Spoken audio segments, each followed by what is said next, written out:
Let's get a check of the business news now, and joining us is the independent analyst, Evan Lucas. So let's start with Optus. Evan, good to see you, by the way.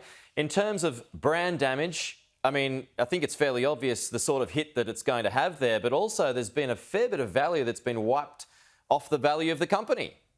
Yeah, so don't forget, Optus is basically Singtel out of Singapore. So we'll get to see that this morning with regards to how it operates over on the Straits Times.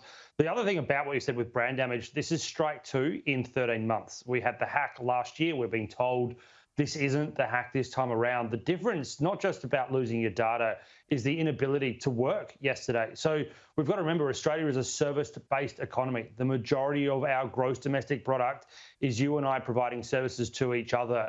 And telecommunications are normally at the heart of that. If you are in some form of medical firm, law firm, engineering as well, all of them, the communication is part and parcel of what you do.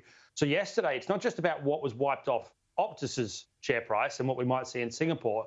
It's actually what's wiped out of the overall economy, because we had a freeze up of 1 day of work where, 10 million businesses, homes, etc., were actually distorted by this overall. So that is the next thing. The final part of the question is, does this strike 2 also mean that brand damage leads to customer walkout? You'd have to say it will. Does it put Optus into a position where the only option you've got is Telstra and we go back to a monopoly? That's the other problem here, is that if we go back to a monopoly, pricing power for the whole of the country gets lost. Okay, moving on, Evan. Oil back to its lowest level since July. I wonder how long it'll be before we start seeing cheaper fuel prices at the bowser. Yeah, so it's dropped back below $80 a barrel for Brent. It's about $75 for WTI, but we need to worry about Brent here in Australia. As you said, lowest since July. All of the issues that have come from the Israeli issues and the war that's going on in Gaza have not just dissipated, it's below that. The data, what's driven that is China. Last night, Chinese data showed that demand is at the lowest level it's been since 2021, despite all of the stimulus that Beijing's trying to put into it.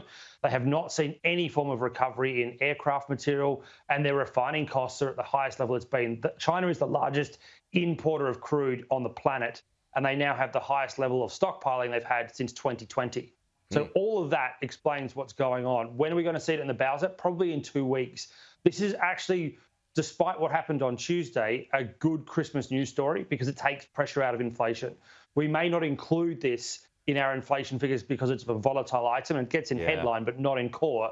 But the reason it matters is that slowly but surely it filters through. The transportation costs of getting goods to the places that you buy from, if that falls, businesses don't have to put up prices in the future. So this is the little Christmas story, is that if oil can stay below $85 a barrel, the pressure on core inflation March, April, May next year may not explode like we were probably forecasting before this happened. Yeah, okay, and hopefully we don't get any more rate rises because of that. Just quickly, 30 seconds left. We saw the big numbers from Westpac this week, Evan. NAB's turn today. What are we expecting? They are, and they'll be big numbers as well. I think the one line is this. Peter King stood up there and said, we are facing similar conditions like COVID. Please pick up your bank and call us. We want you to stay with us.